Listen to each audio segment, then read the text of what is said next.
Alright guys, so let's talk about the German economy today, and yes, it is collapsing. We are reaching an inflection point where Germany and the EU, they have to make a decision here. There are very few escape routes and the doors are closing. Europe is facing a triple threat. Fighting with Russia is bankrupting not just their reserves, but driving them into debt. Then you have Chinese factories that can churn out affordable goods at a massive scale. You can't compete with that, and Trump's tariff war is the final blow. Multiple German industries are now collapsing.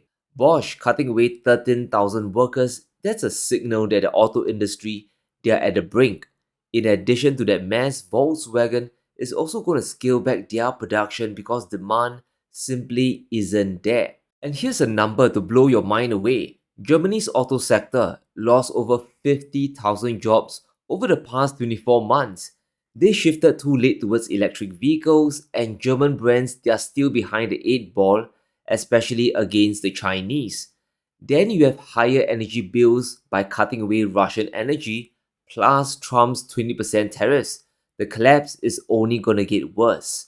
And these are the job cuts that have been announced since 2024. There are a total of 700,000 people employed in Germany's auto sector. 100,000 jobs will be gone by 2030. Volkswagen is reducing 35,000 jobs, and Audi will be cutting away 14% of their entire workforce. But the real crisis lies in the future of German innovation.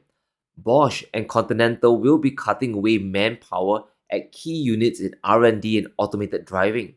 And this is when BYD and even Tesla they are moving ahead with this technology, which means in the next 5 to 10 years, German innovation will be a myth. It will be a unicorn tale read only in the storybooks. The US will be flooded with their own domestic cars, while China will export more EVs to the world. Germany, they're going to be left behind. The pain doesn't just lie with the auto sector.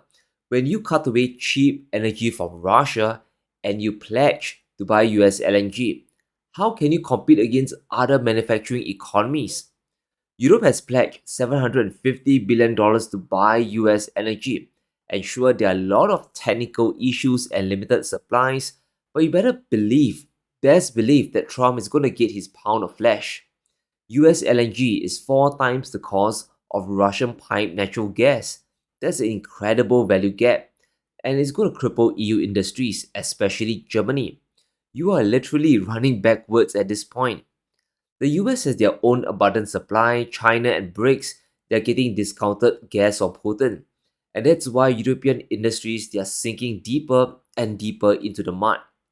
EU chemical giant Ineos is cutting back on their output as well, and the cuts are coming to Rheinberg, Germany. 2 production units are closing, and 175 jobs will be lost. Germany will be losing domestic production of critical inputs needed for defense, medicine, and renewable energy, which really begs the question, where will all these inputs come from next? The answer should be mighty obvious. It's going to come from China, and we'll see China's trade surplus with Europe grow even more. And the anger from Brussels, well, it's going to reach new heights. But all this stems from the sanctions on Russia way back in 2022. And until that reverses, the collapse of EU industries won't stop. And here's how ridiculous costs are in Europe. Making ethylene in Europe is 3 times higher than in the US. Middle Eastern supply is also much cheaper. All of their competitors are sitting on their own treasure trove of cheap energy. Europe simply doesn't have their own abundant supply of oil and gas, and if I can get cheap ethylene from the US 3 times cheaper, why would I even bother buying from Europe? China's also catching up fast with their own production, so you can forget about the Chinese or BRICS nations buying EU chemicals. They also need to bring down their own input costs to survive Trump's trade war. Global demand for EU industrial products is just not there, and it's going to get worse. Which brings us to the most dangerous pivot Merz is trying to pull. There will be reforms, but what will they be? It's going to be a massive rearmament plan to ramp up domestic demand. And this is wow because we know how inefficient government spending is, and the scale of this is really unprecedented. but really help revive German industries. From the procurement plan, there will be a massive 80 billion to revive the German defense industry. This is a massive drive that will sideline US weapons. Only 8% of the funds will go to the US MIC, and that's the military industrial complex like Boeing or Raytheon. Now, the grand idea is to churn out more EU weapons that will benefit the upstream industries like chemicals and metals. But one should not forget this is like spending $1 to get 50 cents in output. It's virtually unsustainable. It's just a band aid to a much bigger problem. Sooner or later, the money will dry up. Europe will be back at square one and the debt burden will only continue to grow. And while Germany is in trouble, our good friend Scott Bessent is also in panic mode. He has heard a pushback against his bailout to Argentina, and now he's doing a U turn of sorts. The US was supposed to give Argentina a $20 billion bailout, and that would consist of direct currency purchases and the buying of Argentine debt. In other words, a full scale bailout to help Malay's economy. But Scott Bessent just went to the kitchen and he just flipped the pancake. He finally understood that he can't waltz in and bail out an entire country, especially when the US economy itself is on the rocks. So now we are just left with currency swaps. Bessent has confirmed that the US is no longer putting money into Argentina. There will be no injection of dollar liquidity, and as a result, Argentine dollar bonds recollapse once again. Understand what this means. The US doesn't want to take on any risk or liability of holding Argentine assets because if Bessent buys billions of these bonds, Belay could always default and the US Treasury gets squat. And a big shout out to our sponsor today, Indigo Precious Metals. When it comes to buying gold and silver, I trust Indigo Precious Metals in Singapore. They have made investing in precious metals safe, fast, easy, and simple for both small and large scale buying. I've been stacking gold for over a decade now, and I've learned two things when buying. You want to buy authentic gold bullion, and you want to buy it at the lowest premium possible to stretch your dollars even further. And I'm glad to say I found both of this at Indigo Precious Metals. Indigo Precious Metals is a leading retailer in Singapore. They specialize in physical gold, silver, and platinum. They are my one stop shop when it comes to buying bullion. Their prices are sharp, and they have the best brands on sale, and I can test the gold on the spot. So if you're looking to make your first gold purchase, Indigo Precious Metals is the best place to start. Whether it's 1 ounce or 1 kilo, this is the reputable dealer you are looking for. So take action today. Click on the link below and enjoy a discount on your first purchase with the code SEANFOO. Start your gold stacking journey today. But a swap line is easier. The US will provide dollars to Argentina in exchange for pesos, the devalued currency. But it's not as simple as that. The US charges an interest rate for the swap line. Now, with the ECB, it's around 4.3%. But for Argentina, which is in distress, it would definitely be much higher. So the US is essentially looking at this arrangement as a type of loan shark arrangement. At the end of the swap, Argentina will have to return the capital swapped with interest payments as well. So the US gets to earn interest and they just swap back pesos, which will continue to devalue even further. Bessent basically wants to wash away any risk. The US cannot afford to bail out any country without any guarantees. China's footprint in Argentina and Latin America is also incredibly strong. It's going to be hard to displace them with just $20 billion. Now, the US plan is simple, and it's clear as day what it is.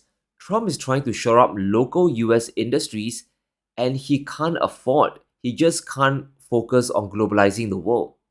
The Trump administration now owns more stakes in US companies. This includes mining companies like MP Materials, Lithium Americas, and Trilogy Metals. He wants to rebuild US supply chains domestically. Now, I don't think it will work because of the extreme cost of production, but it goes to show that US actions are highly constricted. They can't go around the world and rescue countries in crisis.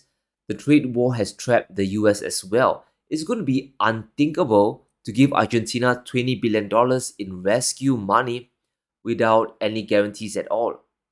So while the US is trapped, we also have to talk about how the dollar is being cornered. Now, there's a reason why central banks in the world are avoiding US bonds for the ultimate reserve asset, and that is gold. Now, this chart is extremely important. It shows us two critical trends. Treasuries will go below 20% sooner or later, especially when the dollar falls. Suddenly, the value of all US debt gets devalued as well. Central banks are also buying more gold over the last 15 years. The longer the US weaponizes their economy and the dollar, the more extreme this trend will get. We could be flying back up to the 70% level if total trust in the US financial system collapses, which means the incredible tailwind for gold prices probably isn't over yet. We must, of course, talk about history in the making. Gold prices have gone past $4,000 an ounce, guys.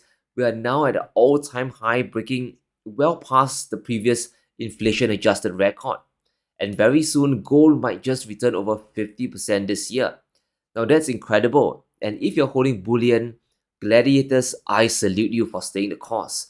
Even the big banks couldn't tell the big jump in gold would be so extreme. Now, Goldman forecasted gold to hit $4,000 an ounce by mid 2026.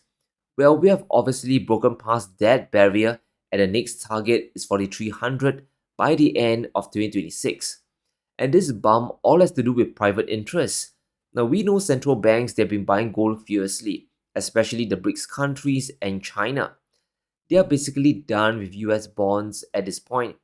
But private money is so massive that a transfer from dollar assets to gold could throw everything into whack once again. All it takes is for 1% of privately owned US debt to flow into gold and we'll break past 5 grand. Now, we see a lot of reports of countries, speculators, and private investors buying gold, those move prices. And the amount of gold being bought is also very important. Since February, especially after the trade war, investors have decided to pile into gold ETFs. We have institutions, the retail crowd, and even wealth funds all buying physical gold through proxies. And here's a critical number. According to Goldman, every 100 tons of net purchases corresponds to a 1.7% rise in the gold price. So if BRICS or US investors buy an additional 500 tons, prices could go higher by over 8%. And from the look of things, this momentum likely won't change anytime soon. Firstly, as the dollar is falling, there's big worry about the US economy entering a recession. We cannot discount that. In fact, Moody's puts the risk at over 22 states. Key parts of the US economy are contracting, and over 15 states are treading water. And when the US enters a recession, we know what that means. It's money printing time to save the house of cards. Now, it has happened before in 2008. The balance sheet jumped by an incredible $1 trillion. Then it happened again in 2020 during the pandemic. The US government decided to monetize the debt and got the Federal Reserve to print nearly $5 trillion in total. That is an enormous tsunami of cash hitting the economy all at once. Now imagine how much worse things could get if Trump's trade war breaks the US economy. Not only must you subsidize industries that are collapsing, now you must bail out the US consumer as well. That is going to be insane. It's going to be a double bailout. It will be trillions upon trillions of liquidity hitting the global economy all at once. So holders of US paper, they are bracing for impact. And that's why the rally in gold prices isn't really that surprising. Trust is being lost like never before. But let me know what you think. Can Germany and Europe save themselves? And how high can gold prices go in 2025? Let me know in the comments below. Stay safe. Be sure to smash the like button and subscribe as we navigate through these crazy times.